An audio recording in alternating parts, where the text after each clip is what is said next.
Hey everybody, today we're unboxing a Redtiger ViewClear 70 dash cam. This is a dual camera dash cam. It's got a 4K UHD camera in the front and a 2.5K Quad HD QHD camera in the back. The front camera is powered by a Sony Starvis 2 upgraded night view IMX678 high definition sensor that will provide you, as they claim, the highest 16 million pixel resolution in the dash cam industry. Not really sure where they're getting that number, because the Sony Starvis IMX678 specification states that it's an 8.29 megapixel camera. That's 3840p by 2160p in a 16:9 format. That's the industry standard for 4K UHD images. Where do they get the 16 million pixel resolution? I'm not sure, because the back camera, the rear camera, is an OmniVision 1/1.88 inch OS04J10 sensor, and that one is a 4 megapixel camera. It gives you a resolution of 2560p by 1440p, which is again the industry standard for the 1440p variant of 2K images. Note also that while their website describes it as a 1/1.88 inch camera, that's actually referring to an optical format, and so it could be misleading. The actual sensor is not 1.88 inches across in any dimension, horizontal, vertical, or diagonal. The actual physical size for the imaging area of that particular sensor is 0.29 inches by 0.17 inches. The dash cam itself is capable of 5.8 gigahertz Wi-Fi 6 and has app control. So this means it supports transmission speeds up to 30 megabytes per second. So it should take less than 10 seconds to download a full minute of 4K footage. This, of course, depends on your phone's capabilities, because you're going to be connecting the dash cam to your phone. Now, pretty much any recent flagship or upper mid-range smartphone from popular brands is going to support Wi-Fi 6, which is the 802.11ax specification. This includes iPhone 11 and later, Samsung Galaxy S10 and later, Google Pixel 6 and later, and others. So you want to check your phone and make sure that your phone will support that, to make sure that you will be able to realize that kind of download, but chances are you can. My phone's an iPhone that is much later than that, so I should be able to support this. Also included with this is a free 128 gigabyte SD card. Now, they claim on their website this saves you $40, although I was able to look online and found a SanDisk high-endurance micro SD card at that size for under $20. Well, your mileage may vary. This is a nice feature nonetheless. It's great that they include it, and it's also noteworthy that you can pull that card out and replace it with up to a 512 gigabyte card of your own if you don't think 128 gigabytes will be enough for your needs. Also included in this kit, there's a free hardwire kit for parking security. Why does that matter for parking security? Well, if you don't plug in to the hardwire kit that is connected to the fuse box, then you won't be able to put it into its 24/7 parking protection mode. If you do connect it to your fuse box that way with the included kit, then you should be able to do that, and they claim you'll be able to do this without draining your battery. What does that mean? Well, that means that there's a user configurable setting that will cause the device to shut itself off anytime it detects a battery voltage below the threshold that you select.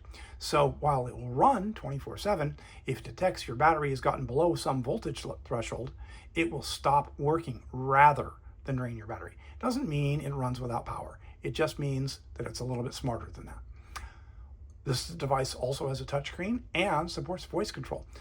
Apparently, there's supposed to be an easy way to turn on your Wi-Fi or show the rear camera view by voice commands so that you can operate it without having to touch it manually while you're driving.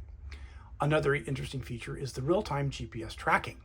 When viewing the recorded video on your phone or computer, the video will display with the GPS path of the route that you took at that time. That could be really interesting if you happen to have been doing a little bit of off-roading on a forest road or something like that. So, that'll be interesting to see. There is, of course, a G sensor that will trigger automatically for emergency recording. When it detects an impact, the VC70's G sensor will lock and save the footage to a secure event folder, preventing any evidence from being overwritten. When you download videos, the format you're going to get is MP4. If you take still pictures, they will be JPEG. The screen size is a 3-inch IPS screen. The power input is DC 5 volts at 2.5 amps. The operating temperature can go from -4 degrees Fahrenheit Fahrenheit on the low end to plus 158 Fahrenheit at the high end. Both the front and rear cameras are f1.8 lenses, which means they're very wide angle, which is good for this purpose. And there's a basic warranty of 18 months. However, there's also a 6-month extended warranty that you can obtain if you register on their website. Let's go ahead and open up these things and see what's inside. Let's start with this bag right here.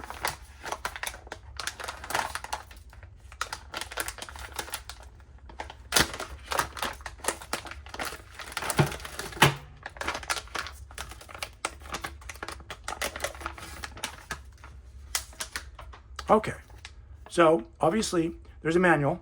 We won't need that. Then, of course, here is part of the hardwire kit. And you can see what you get here. There's a way for you to tap into your fuses. This would be power to the device. And there are settings that you can set. If you can see that, you can set it to turn itself off when the battery gets to 2.4 volts or when it gets to 11.6 volts or 12 volts. There's 3 different settings. All right, there's that. Here's a handy little plastic tool. This may come in really useful when you go to install it. Here is also part of the hardwire kit. And you can see these are the various fuse taps. So whatever kind of fuse you happen to have, or fuses your vehicle uses, you'll be able to use these.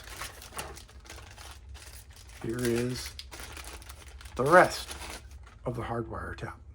So this will allow you to connect it. Alrighty, there we go. Let's take a look at what's inside the box. All right.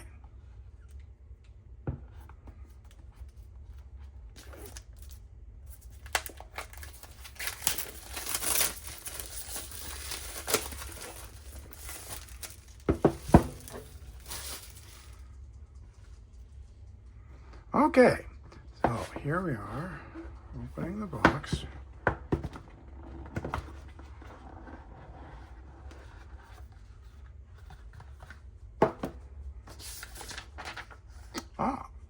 Comes with a nice little diagram showing you the camera.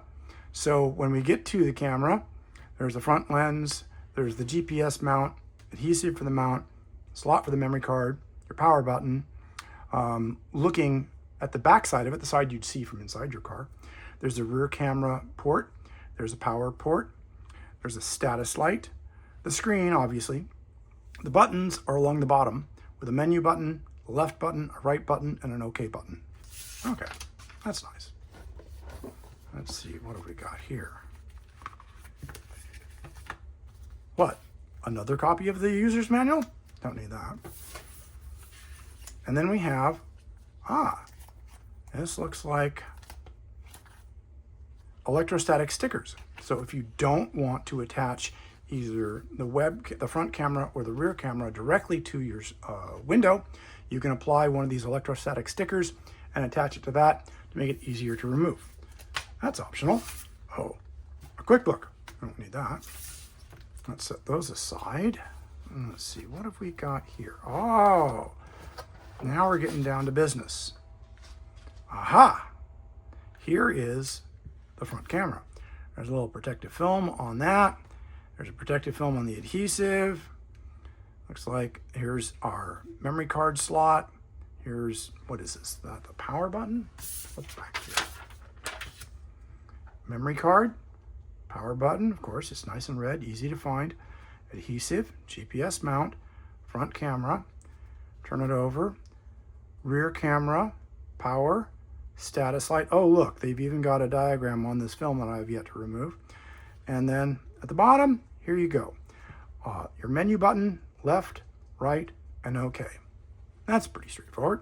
Alrighty, let's take a look at the rear camera.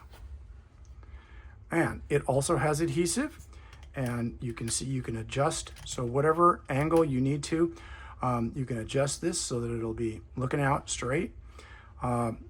Here's for the rear camera cable. So there's the rear camera. Let's turn that guy right side up. Isn't that nice? Oh, it wants to roll. All right.